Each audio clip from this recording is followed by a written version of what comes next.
میں پیچھے اعضاء سے گزارش کروں گا وہ جگہ تھوڑی پور کرے، تھوڑے آگے سے آ جائیں تاکہ بات کو اچھے سے سمجھ میں آئے اور سمجھنے کی آپ کوشش کریں اس کو، کیونکہ ہمیں صرف سننا نہیں ہے، سن کے اس پر عمل بھی کرنا ہے انشاءاللہ۔ ٹھیک ہے، آپ تشریف لے آگے۔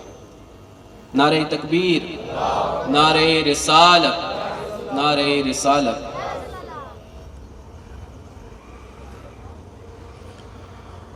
السلام علیکم ورحمۃ اللہ وبرکاتہ۔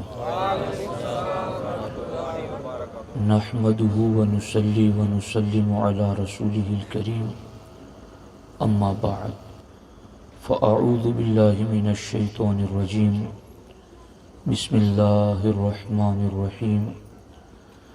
وَإِذَا بُشِّرَ أَحَدُهُمْ بِالْأُنْثَى ظَلَّ وَجْهُهُ مُسْوَدًّا وَهُوَ كَظِيمٌ۔ صدق اللہ العلی العظیم وصدق رسولہ النبی الکریم۔ انتہائی احترام و عقیدت کے ساتھ حضور سید المرسلین، خاتم الانبیاء، شفیع المذنبین، رحمت للعالمین، خاتم المعصومین، راحت العاشقین، صلی اللہ تعالی علیہ وآلہ واصحابہ وبارک وسلم کی بارگاہ میں اپنی غلامی کا ثبوت دیں، اور جس طریقے سے میں پڑھا ہوں میرے ساتھ مل کر مرد حضرات بآواز بلند اور خواتین آہستہ آواز میں نذرانے درود و سلام پیش کریں۔ الصلاۃ والسلام علیک یا رسول اللہ، الصلاۃ والسلام علیک یا حبیب اللہ، الصلاۃ والسلام علیک یا حبیب اللہ، وعلی آلک واصحابک یا نور اللہ، صلی اللہ تعالی علیہ وسلم۔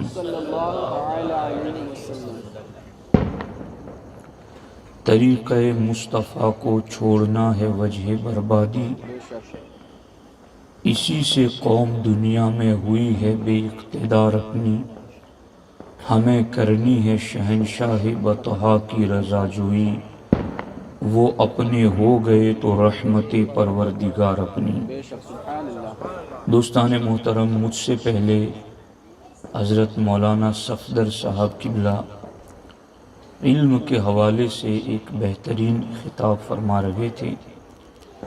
میں ان کے دوران خطاب اس نیت سے نہیں آیا کہ ڈسٹرب ہوتا ہے خطیب کو بیان کرنے میں، اور میں نے ان کی مکمل گفتگو سماعت کرنے کا شرف حاصل کیا۔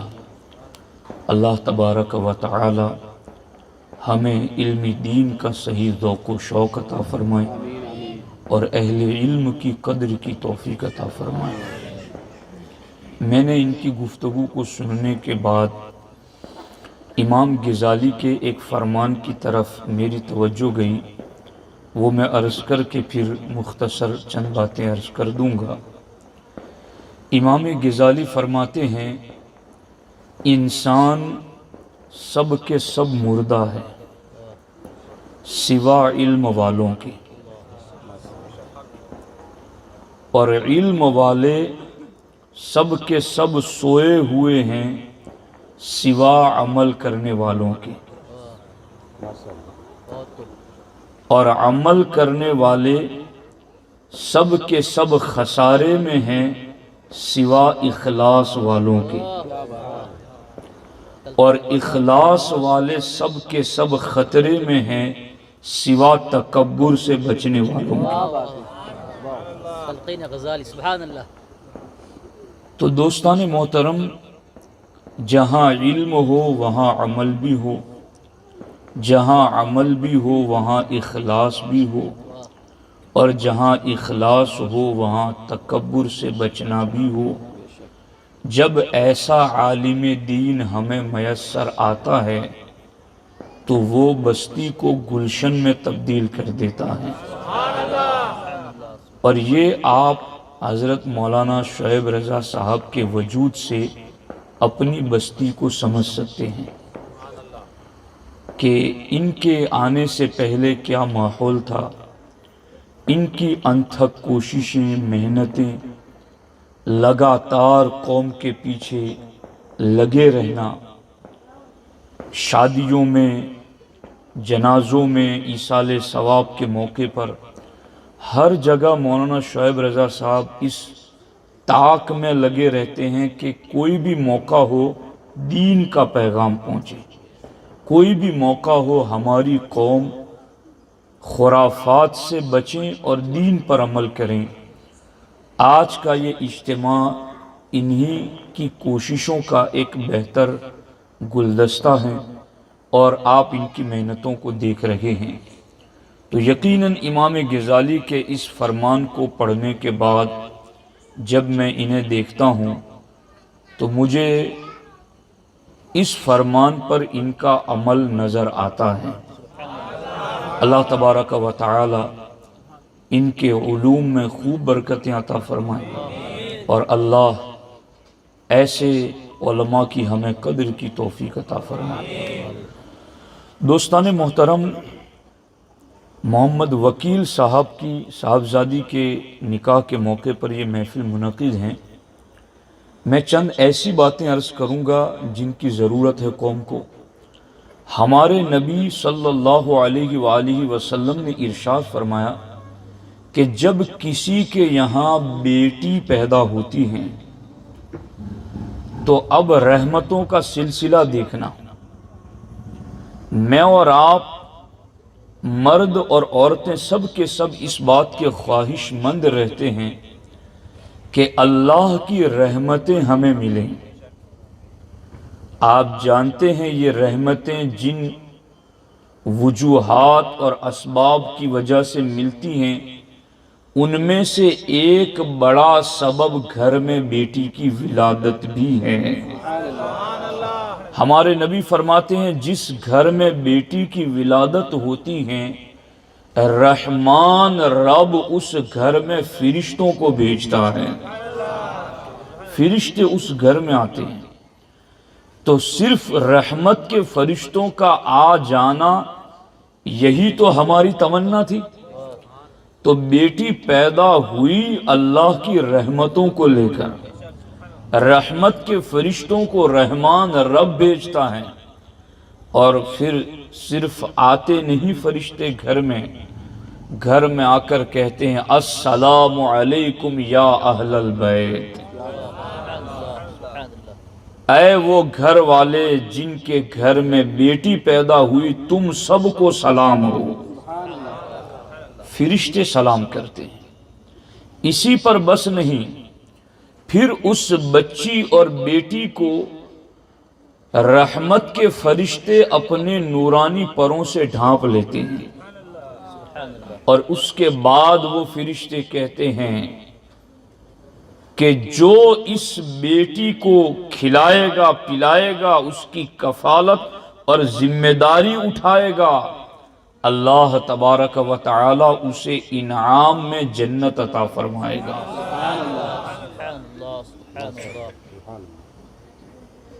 بیٹے کی ولادت پر میں یہ تو نہیں کہتا کہ یہ بشارتیں نہیں ہیں، لیکن میں یہ ضرور کہتا ہوں کہ مجھے نہیں ملی. فرشتے بیٹے کی ولادت پر بھی آتے ہیں لیکن بیٹی کی ولادت پر جو بشارتیں ہیں وہ بیٹے کی ولادت پر مجھے نہیں ملی. رحمت کے فرشتوں کو رب بھیجے، فرشتے آ کر سلام کریں، بیٹی کو نورانی پروں سے ڈھانپ لے اور جو ماں باپ اور جو لوگ اس بچی کی کفالت کرے اس کو جنت کی خوشخبری عطا فرماتے ہیں. اب یہ بیٹی ہمارے گھر جو پیدا ہوئی ایک خوبصورت وجود لے کر کے، اب ہمیں آگے کرنا کیا ہے؟ ہمارے آقا نے چند ڈیوٹیاں اور چند ذمہ داریاں ہمیں دی ہیں. ایک بیٹی پیدا ہونے کے بعد شادی بیاہ تک ہمارے گھر رہتی ہیں، اس کے بعد وہ اپنے شوہر کے گھر جاتی ہیں اور اس قدر زیادہ شوہر کے گھر کی طرف منسوب ہوتی گئیں کہ اب باپ بھی ماں بھی ہر کوئی یہی کہتا ہے بیٹی تیرا گھر وہی ہے، تو اپنے گھر ہے، اور ہر کوئی اب بیٹی کو شوہر کے گھر کو ہی بیوی اور بیٹی کا گھر سمجھتا ہے۔ تو غور کریں یہ جو عرصہ جو وقت ہمارے پاس یہ بیٹی ہیں، ہم اس میں اس کو کیا کریں؟ آج بہت سارے ماں باپ بیٹیوں کے حوالے سے پریشان ہیں۔ تو میں اصل میں آپ کو یہ سمجھانا چاہتا ہوں کہ وہ جو پریشانیاں ہم دیکھ رہے گے شادی بیاہ کے بعد ہماری بیٹیوں کی، اگر ہم اپنے نبی کے بتائے ہوئے طریقے کے مطابق ولادت کے بعد شادی بیاہ تک بیٹی کے ساتھ معاملہ کریں تو میں یہ سمجھتا ہوں ہماری بیٹی جہاں جائے گی ویران گھر بھی آباد کر دے گی۔ اب سرکار نے بیٹی کے لیے کیا فرمایا؟ سرکار نے فرمایا جس کے گھر بیٹی پیدا ہو اور اس پر وہ ناراض نہ ہو، اس کو وہ ذلیل نہ کریں، اس کو وہ درگور نہ کرے۔ درگور تو اب خیر کوئی نہیں کرتا، لیکن اس کو کوئی ذلیل نہ کریں، ایک بات۔ دوسری بات، اس کو بیٹوں پر ترجیح نہ دیں، یعنی ایسا نہیں کہ بیٹا ہے تو اس سے پیار زیادہ اور بیٹی ہے تو اس سے کم، بلکہ ہمارے علماء نے لکھا کہ یہ جو سرکار نے فرمایا کہ بیٹے کو ترجیح نہ دے بیٹی پر، اس کا مطلب یہ ہے کہ جب پھل لاؤ تو سنگل بیٹے کو دو، ڈبل بیٹی کو دو۔ غور کیجیے، بیٹی پیدا ہوئی اس کو ذلیل نہ سمجھیں، اس کی وجہ سے خود ناراض نہ ہو۔ تیسری بات، بیٹی پر بیٹے کو ترجیح نہ دے۔ اور ہمارے آقا چوتھی بات فرماتے ہیں فَأَحْسَنَ إِلَيْهِنَّ، اور بیٹی کے ساتھ احسان اور بھلا سلوک کرے۔ وَعَلَّمَهُنَّ وَأَدَّبَهُنَّ، اور بیٹی کو ادب سکھائے، دین کا علم سکھائے۔ اور سرکار نے آخری بات، یہ میں نے کئی حدیثوں کا خلاصہ ذکر کیا چونکہ مولانا شعیب رضا نے مجھے اشارہ دے دیا، تو میں یہ بات سمجھانا چاہتا ہوں کہ لاسٹ بات سرکار نے بیٹی کے حوالے سے یہ کی کہ اللہ نے جو اس کے باپ کو نعمتیں دی ہیں اس سے اپنی بیٹی کو محروم نہ کرے، ناراض نہ ہو بیٹی کی ولادت پر، اس کو ذلیل نہ کرے، بیٹے کو ترجیح نہ دے، اس کے ساتھ احسان کرے، اس کو دین کا علم سکھائے اور اس کو اخلاق سکھائے، اور اللہ نے جو نعمتیں دی گئے ان نعمتوں میں سے اس کو دے، کپڑے پہنائے، اس کو کھلائے اچھا، اور پھر اچھا رشتہ دیکھ کر اس کا نکاح کر دے۔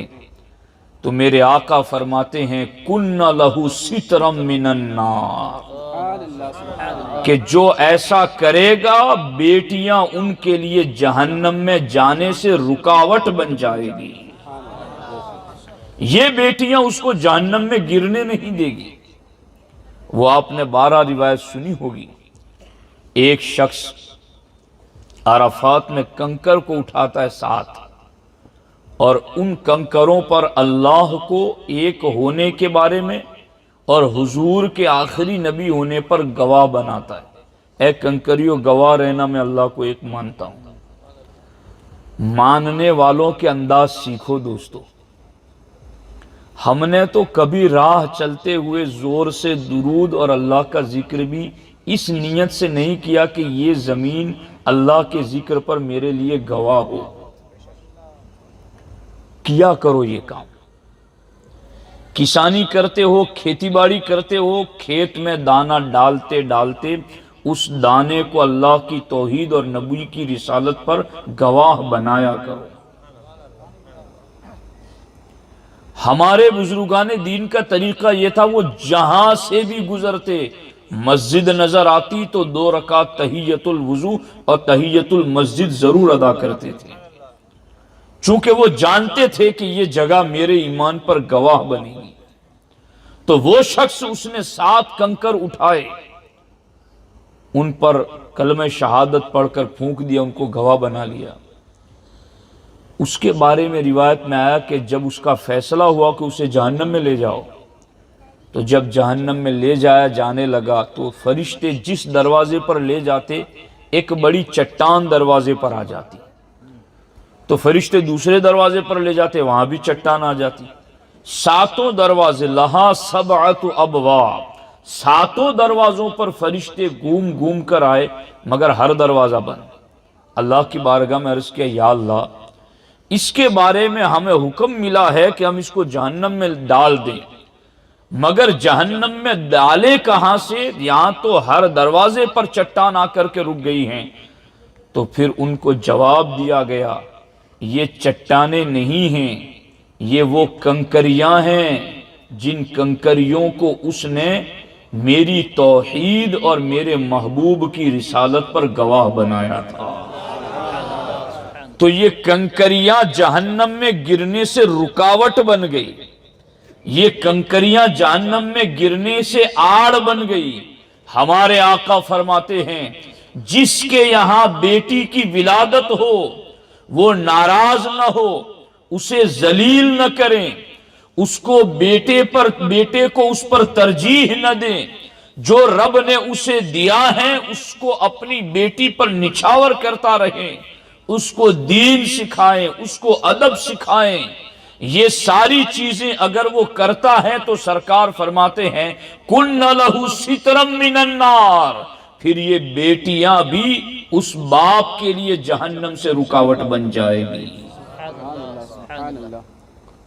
دوستان محترم، یہ تو ایک لمبی فہرست سرکار نے بتائی جس کا خلاصہ میں نے بتایا، لیکن ایک جگہ تو چھوٹی بات پر، بیٹی تھی نا، عائشہ صدیقہ تشریف فرمائیں، ایک عورت آئی اپنی 2 بیٹیوں کو لے کر، اور غریب تھی، بھوکی تھی. عائشہ صدیقہ نے ان کو 3 کھجوریں عطا کی. تو اس ماں نے ایک کھجور اپنی دونوں بیٹیوں کو دے دی اور ایک خود کھانے کے لیے رکھی. ابھی وہ توڑ رہی تھی کہ دونوں بیٹیوں نے وہ کھجور بھی ماں سے مانگ لی. تو ماں نے اس کھجور کے 2 ٹکڑے کر کے وہ دونوں بھی اپنی بیٹیوں کو دے دیے. یہ احسان سرکار تشریف لائے، عائشہ صدیقہ نے اس تعجب بھری بات کو سرکار کی خدمت میں رکھا. تو ہمارے آقا نے فرمایا کہ اس عورت کا یہ عمل، اس کی وجہ سے اس کے لیے جنت واجب ہو گئی. یہ جنتی عورت تھی جس نے اپنی بیٹی کے ساتھ یہ سلوک کیا. دوستو، اگر آج ہمارے گھر میں بیٹیاں ہیں تو اللہ کی رحمت ہے.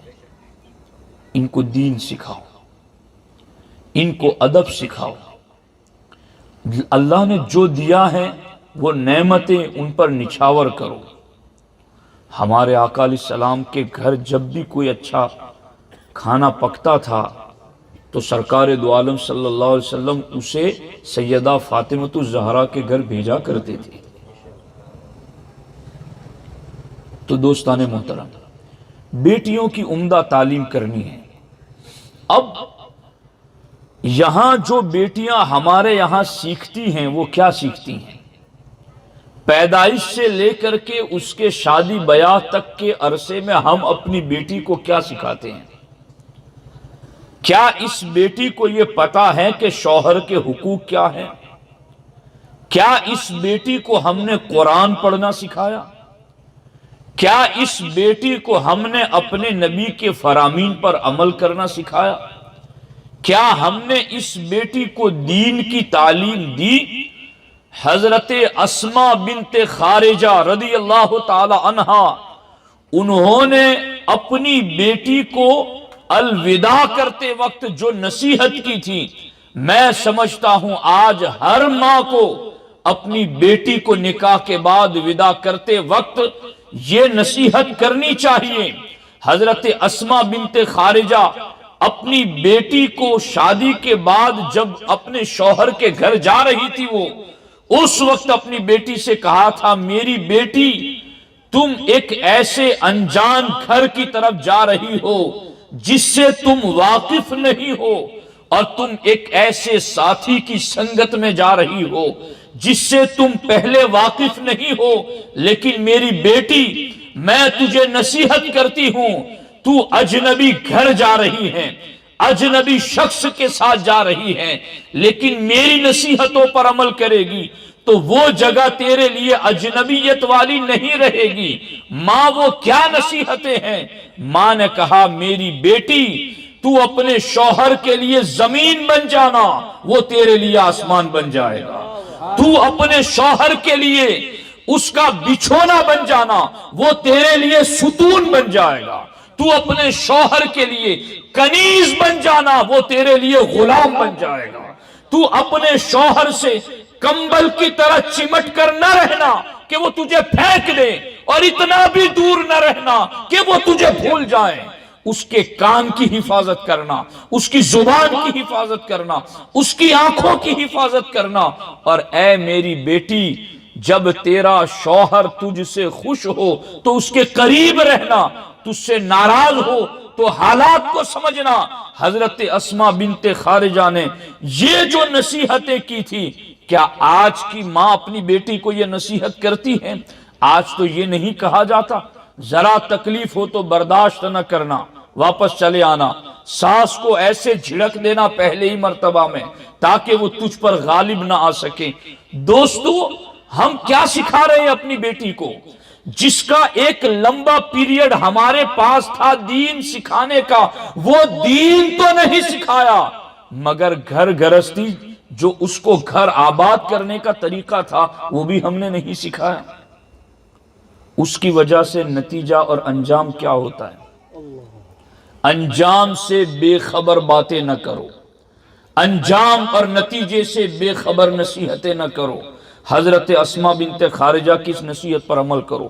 اب میں جلدی جلدی صرف 2 واقعات کی طرف اشارہ کر دیتا ہوں کہ ہمارے بزرگوں نے اپنی بیٹیوں کو سکھایا کیا تھا۔ اللہ اکبر۔ حضرت سعید ابن المسیب رضی اللہ تعالی عنہ، یہ مدینے کے فقہائے 7 میں سے رئیس الفقہاء تھے، یعنی مدینے میں اپنے دور کے جو 7 بڑے عالم تھے، ان بڑے عالموں کے بھی یہ سردار تھے۔ یزید نے جب 3 دن تک مسجد نبوی میں اذان نہ ہونے دی تھی، اس وقت یہی بزرگ تھے جنہیں سرکار کے مزار سے اذان کی آواز آتی تھی، اور وہ سنتے تھے اور وہاں نماز ادا کرتے تھے۔ وہ سعید ابن المسیب، ان کی بیٹی کے لیے رشتہ آیا تھا عبد الملک بن مروان، جو اپنے دور کا پوری اسلامی سلطنت کا بادشاہ تھا۔ اس نے کہا تھا کہ میرے بعد جو تخت کا وارث ہوگا میرا بیٹا، اس کے ساتھ تمہاری لڑکی کا نکاح کر دو۔ حضرت سعید بن مسیب نے کہا نہیں، میں دینداری دیکھ کر نکاح کروں گا۔ آج کتنے ماں باپ ہیں جو دینداری دیکھ کر نکاح کرتے ہیں؟ یاد رکھنا، جو اللہ اور اللہ کے رسول کا فرما بردار ہوگا، اللہ و رسول اس کو آپ کی بیٹی کے حقوق کا بھی فرما بردار بنائیں گے۔ ہم اصل میں سمجھ ہی نہیں پا رہے ہیں۔ ہم خوب یہ سمجھتے ہیں کہ ہم اپنی بیٹی کا بھلا چاہتے ہیں، بھلا چاہتے ہیں، بھلا چاہتے ہیں، تو بزرگان دین اپنی بیٹیوں کے لیے شوہر اور دولہا ڈھونڈتے تھے تو کہاں ڈھونڈتے تھے؟ سعید بن مسیب پر ظلم کیا گیا جب انہوں نے اس بات کو ٹھکرا دیا کہ مجھے بننے والے بادشاہ کے ساتھ اپنی بیٹی کا رشتہ منظور نہیں ہے. انہیں 100 کوڑے مارے گئے، ان پر ظلم کیا گیا، ان پر موٹے قسم کا لباس پہنا کر اس پر پانی ڈالا گیا. یہ سارا ظلم انہوں نے برداشت کیا. لیکن جانتے ہو نکاح کہاں کیا؟ اللہ اکبر. درسگاہ میں ان کی روزانہ جو پڑھنے آتے تھے ان میں ان کے ایک شاگرد حضرت ابو وداع رضی اللہ تعالیٰ عنہ تھے.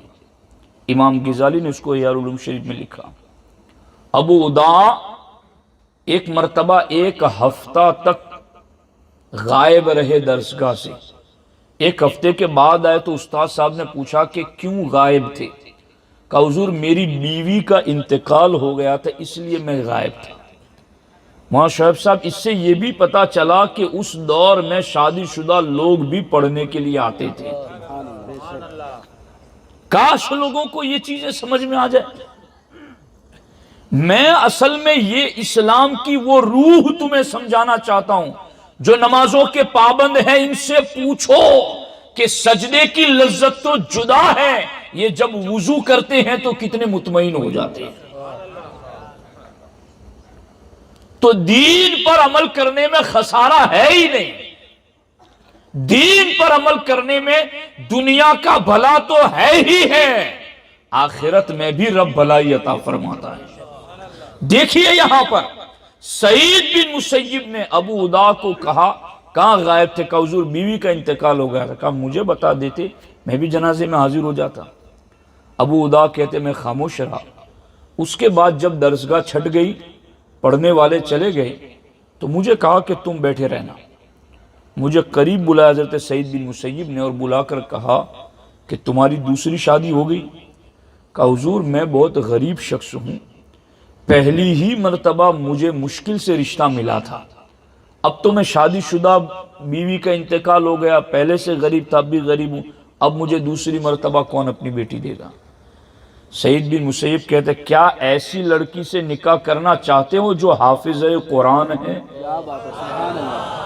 کیا ایسی بیٹی سے نکاح کرنا چاہتے ہو جو قرآن و سنت کی پابند ہے؟ کہا حضور یہ تو میری قسمت ہے، کون مجھے ایسی بیٹی کا رشتہ دے گا؟ کہا میں سعید بن المسیب اپنی بیٹی تمہارے نکاح میں دیتا ہوں. یہ غور کرنے کا مقام. لوگ پتہ نہیں عزتیں کہاں ڈھونڈتے ہیں. ہمارا نام رہے، ہمارا نام رہے. نام ایسے نہیں رہتے، یہ ایسے نام رہتے ہیں. ابو وداع کا ہمارا کوئی خونی رشتہ نہیں، ہم نے ان کی بستی کو نہیں دیکھا، ہم ان کا نام نہیں جانتے، مگر قیامت تک منبروں پر، محرابوں پر رسول اللہ کے نائبین ان کی باتیں لوگوں کے سامنے نصیحت کے لیے پیش کرتے رہیں گے. نام ایسے ہوتے ہیں. ساری ناموری اللہ نے دین میں رکھی ہے. دین سے دور رہو گے ناموری نہیں ملے گی. یہ جو چند لوگ آس پاس گھوم کر تمہاری خوب تعریفیں کرتے ہیں، تمہارے جاتے ہی یہ سارے چھٹ جائیں گے. بڑے بڑے محلات کھنڈرات میں تبدیل ہو گئے ہیں. جہاں چہل پہل تھی وہاں ویرانی چھا گئی.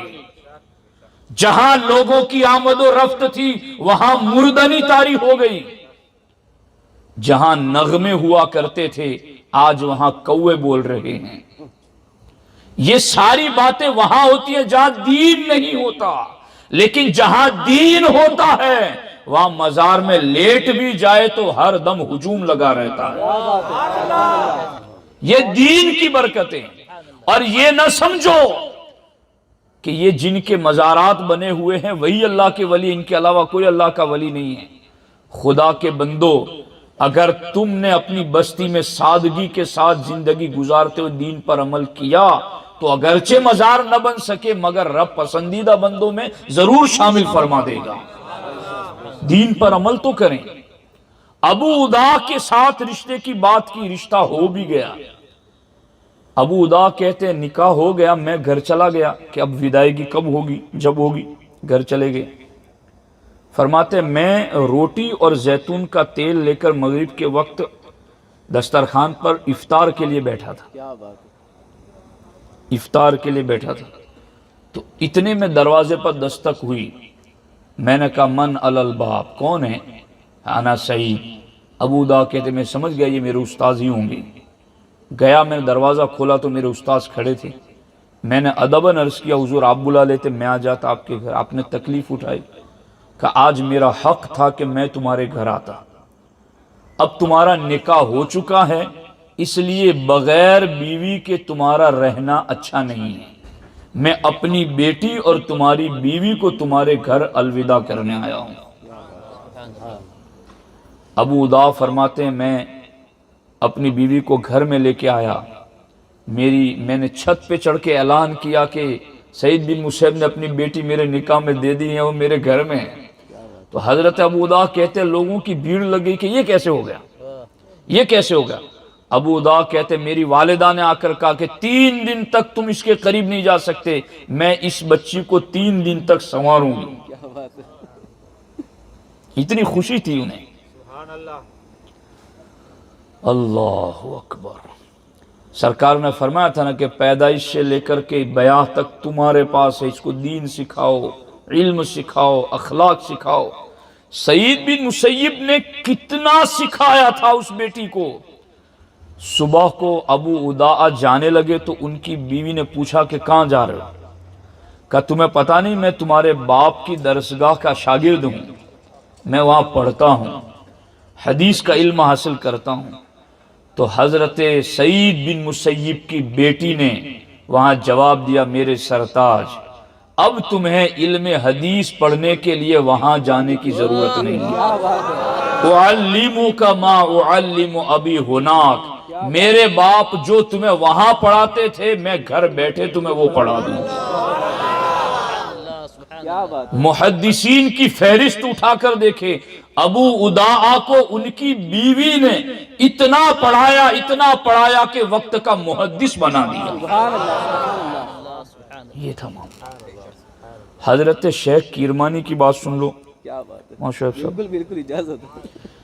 حضرت شاہ کیرمانی رحمت اللہ تعالی علیہ، یعنی میں یہ صرف آپ کو لطف اندوز کرنے کے لیے نہیں سنا رہا ہوں. جی بالکل. وقت میرا اپنا بھی قیمتی ہے، آپ کا بھی قیمتی ہے. بات سمجھانا ہے اور سمجھنے کی نیت سے سننا کہ ہم کر کیا رہے ہیں اور جن بزرگوں کا نام لے رہے ہیں انہوں نے کیا کیا تھا. وہ بزرگ بھی ایسے تو نہیں تھے نا کہ وہ صرف جنگلوں میں رہتے تھے، ان کے بیوی بچے نہیں تھے، ان کے یہاں شادی بیاہ نہیں ہوتی تھی. کوئی پوچھتا ہے کبھی پورا دن غریب نواز کا نام کے نعرے لگائیں گے، مگر کبھی پوچھتے ہیں کہ غریب نواز نے اپنی بیٹیوں کا نکاح کیسے کیا تھا، کیا بات ہے. بیٹوں کا نکاح کیسے کیا تھا، کہاں کیا تھا، کیا دیکھ کے کیا تھا. کبھی بزرگان دین کو اس حیثیت سے بھی تو پڑھنے کی کوشش کرو. حضرت شاہ کیرمانی ان کی بیٹی کے یہاں بھی شاہی گھرانے سے رشتہ آیا تھا. اور شاہ کیرمانی کون ہیں؟ اپنے وقت کے ابدال اولیاء میں سے. اور حضرت ابو عبداللہ فرماتے ہیں کہ میں سہل بن تستری کے پاس موجود تھا تو وہاں ایک کبوتری آئی اور اچانک آ کر گر گئی. تو میں نے اس کو اڑانا چاہا تو حضرت سہل بن عبداللہ تستری رضی اللہ تعالیٰ عنہ نے کہا اس کو اڑاؤ نہیں، اس کو دانا پانی دو. حضرت ابو عبداللہ کہتے ہیں میں نے روٹیوں کے ٹکڑے کر کے اس کے سامنے ڈالے، پانی رکھا، اس نے کھایا پیا اور اڑ گئی.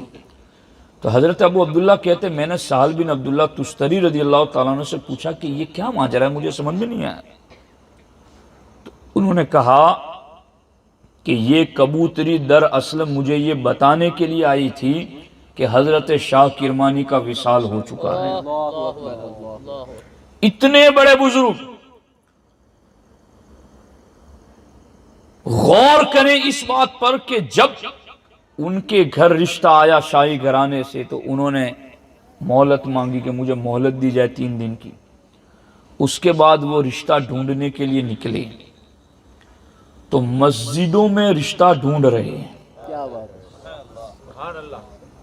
کہ جو یہاں کا پابند ہوگا وہ قرآن و سنت کا پابند ہوگا، اور جو قرآن و سنت کا پابند ہوگا وہ میری بیٹی کے حقوق کا پابند ہوگا. دیکھا کہ مسجد میں ایک نوجوان ہے نماز پڑھ رہا ہے، بہت جی لگا کر نماز پڑھ رہا ہے، اور نماز کے بعد وہ رو رو کر دعائیں مانگنے لگا۔ شاہ کرمانی اس کے پاس چلے گئے، کہا تمہاری شادی ہو چکی ہے؟ کہا نہیں ہوئی۔ کہا کیا ایسی لڑکی سے شادی کرنا پسند کرو گے جو تجوید کے ساتھ قرآن پڑھتی ہیں؟ یعنی یہ جملے دیکھو، یہ کون بولے گا آج؟ یہ لفظ کون باپ بولے گا آج؟ رشتہ کرتے وقت کون بولے گا آج؟ ایسا بھی گمان نہ رکھنا کہ ہم نے اس کا انتظام نہیں کیا۔ الحمدللہ حضرت مولانا شعیب رضا صاحب کی قیادت میں یہاں مبلغہ کورس بھی چل رہا ہے، اور الحمدللہ 30 بچیاں پڑھ رہی ہیں، اور ابھی 32، اور کئی بچیوں کی طرف سے بھی فرمائش آئی جس کو ہم نے ابھی معرض التوا میں رکھا ہے کہ ان کو بعد میں لیں گے۔ میں ابھی 1 مہینے پہلے یہاں بچیوں کی جو بزم ہوتی ہیں، نعت تقریر وغیرہ کرتی ہیں، میں حاضر تھا۔ میں نے ان کی تقریریں، نعتیں سب سنی تو الحمدللہ مجھے بہتر فیوچر اور بہتر مستقبل کی سچی اور پکی امید ہے، الحمدللہ۔ تو یہ کون کہے گا کہ ایسی لڑکی سے نکاح کرنا چاہتے ہو جو تجوید کے ساتھ قرآن پڑھتی ہیں، جو قرآن و سنت پر عمل کرتی ہیں، جو خوبصورت بھی ہیں اور خوب سیرت بھی ہیں؟ تو انہوں نے کہا کہ حضور اگر ایسی لڑکی ملتی ہے تو بہت اچھا۔ کل لو یہ چند درہم، 1 درہم کی روٹی لے آؤ، 1 کا سالن لے آؤ، 1 کی خوشبو خرید لاؤ، میں اپنی بیٹی تمہارے نکاح میں دے رہا ہوں۔ دوستان محترم، اس لیے میری آپ سے درخواست ہے کہ بچی اللہ کی رحمت بن کے آئی ہیں، بہت تھوڑا زمانہ ہمارے گھر رہتی ہیں۔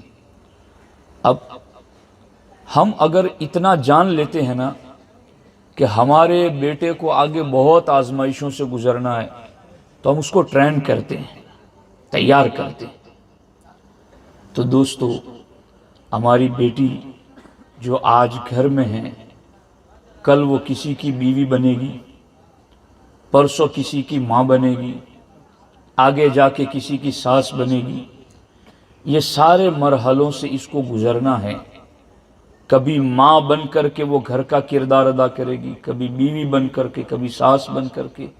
ان تمام سخت کٹھن وادیوں سے جس بیٹی کو گزرنا ہے، ہم اس کے لیے کیا ٹریننگ دے رہے ہیں، اس کو کیا سکھا رہے ہیں؟